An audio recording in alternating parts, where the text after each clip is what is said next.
avez été nombreux cette semaine à me poser des questions sur mon parcours et donc j'ai décidé de vous y répondre en vidéo. En plus d'être auteur, j'ai une deuxième voire 3-4 autres casquettes et notamment je suis éditrice freelance pour plusieurs maisons d'édition.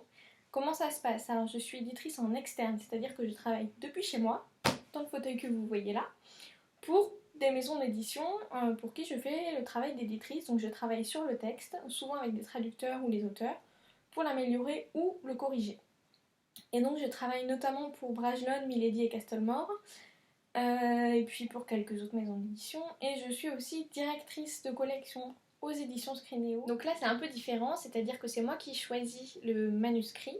Donc je vais voir un auteur francophone, je lui demande s'il a quelque chose pour moi qui pourrait m'intéresser dans le cadre de ma collection Young Adult et puis de mes goûts, ce que j'aime publier.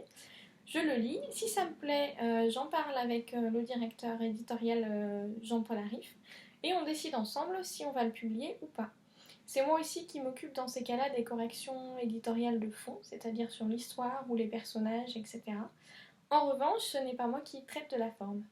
Voilà un peu pour mes différentes casquettes et je vais donc maintenant pouvoir répondre à vos questions pour savoir comment j'en suis arrivée là.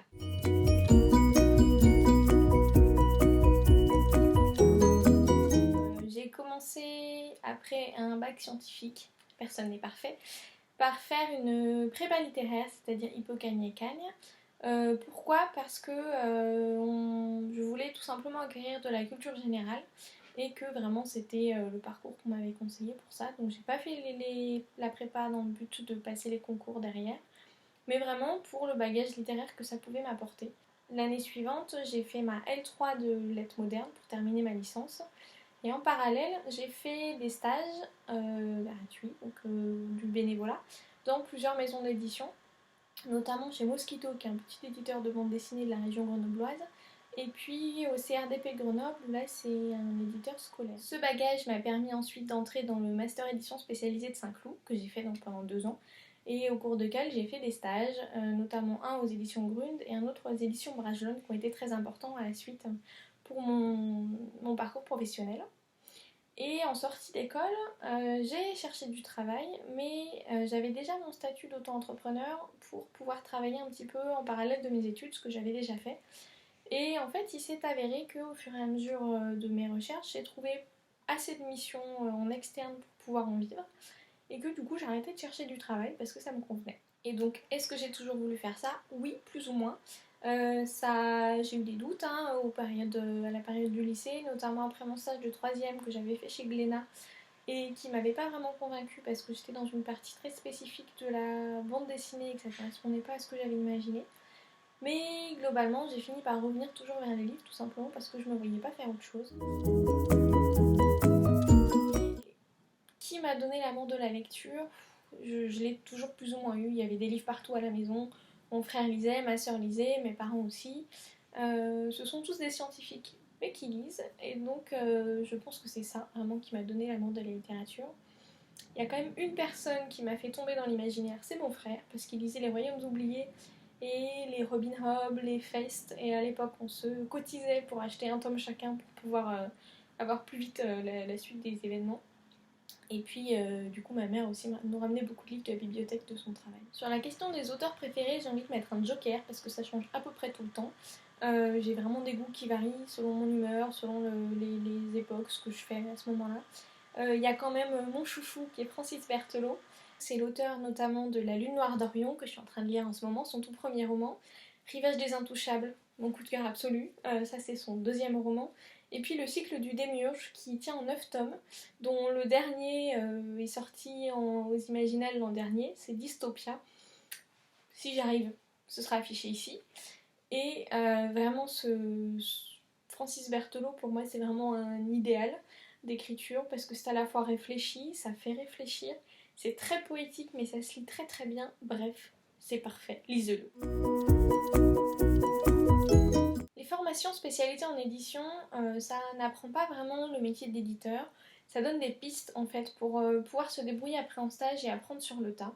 Vraiment, ça donne une idée de ce que c'est que le monde éditorial, de comment comparer les chiffres, de vente, vraiment plus une vision globale, comment ça fonctionne aussi entre le libraire, la presse, les représentants, etc. Donc tout le parcours du livre. En revanche, même si on a quelques cours là-dessus, il n'y a rien de vaut la pratique vraiment pour apprendre à décortiquer un texte, à le faire travailler, à voir ce qui va pas, savoir comment le dire à l'auteur, etc. Donc c'est bien, vraiment moi ça m'a beaucoup aidé, ça sert aussi à faire des stages tout simplement. Et en même temps, voilà, ça suffit pas, mais comme j'ai envie de dire comme la plupart des formations de toute façon. Il m'a manqué quand même, puisque c'est des formations professionnalisantes, il m'a manqué tout l'aspect vraiment concret de la recherche du travail, comment se présenter, comment faire un CV, passer un entretien, comment se comporter en entreprise, et voilà, comment négocier son salaire, ce genre de choses, des aspects plus concrets de la recherche du travail qu'on n'a pas eu. Ma rencontre avec Scrineo s'est faite en plusieurs étapes en fait. Donc déjà je les suivais depuis un moment puisqu'ils étaient en train de développer leur collection jeunesse. Je cherchais à travailler dans l'édition jeunesse, donc forcément je regardais de près ce qu'ils étaient en train de faire. Et puis j'ai passé des entretiens chez eux parce qu'ils recrutaient pour un poste d'assistante d'édition, ce qui était ce que je cherchais à l'époque. Et le courant est plutôt bien passé, j'ai passé plusieurs entretiens et finalement je correspondais pas exactement au profil qu'ils recherchaient. Donc on en est resté là, mais ils savaient que je travaillais en externe déjà, j'avais donc ma boîte et que je travaillais entre autres pour Brajlon. Et ils ont gardé mon contact au cas où un jour ils aient besoin de moi pour travailler à un autre poste. Et donc le temps a passé, on s'est recroisés de temps en temps sans qu'il y ait plus de suite que ça. Jusqu'au jour où j'ai reçu un mail de Béatrice de Lessac qui était directrice de communication chez eux et qui m'a dit est-ce que tu pourrais nous voir, on aurait éventuellement quelque chose pour toi. Donc à ce moment-là, moi, je venais d'avoir assez de travail pour vivre, en externe donc je n'avais pas vraiment besoin de ce travail, mais vu que je suivais Scrineo et que je les aimais beaucoup ce qu'ils faisaient, j'ai quand même décidé d'y aller. Et je m'attendais en gros à ce qu'on me propose de faire des corrections. Et là, Jean-Paul arrive donc m'a dit est-ce que tu sais qu'Arthur Ténor a une collection collège chez nous.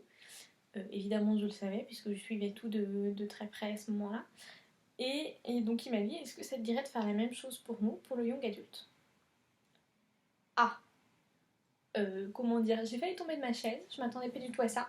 J'étais vraiment ravie, à la fois aussi impressionnée, parce que avoir ma propre collection, évidemment j'en rêvais, mais je pensais pas du tout que ça arriverait si vite. Et donc, évidemment, j'ai dit oui, tout de suite. Et depuis, voilà, j'ai lu un certain nombre de manuscrits. J'ai publié avec Nadia Coste, Aurélie Wellenstein. Très bientôt, il y aura Karina Rosenwelt et Loïc Le Borgne pour 2 romans, donc Zalim et Sim Survivor, qui sont au top. Lisez-les. Et voilà, donc un petit peu l'histoire de mon parcours chez eux et dont je suis très contente parce que c'est vraiment une expérience très enrichissante.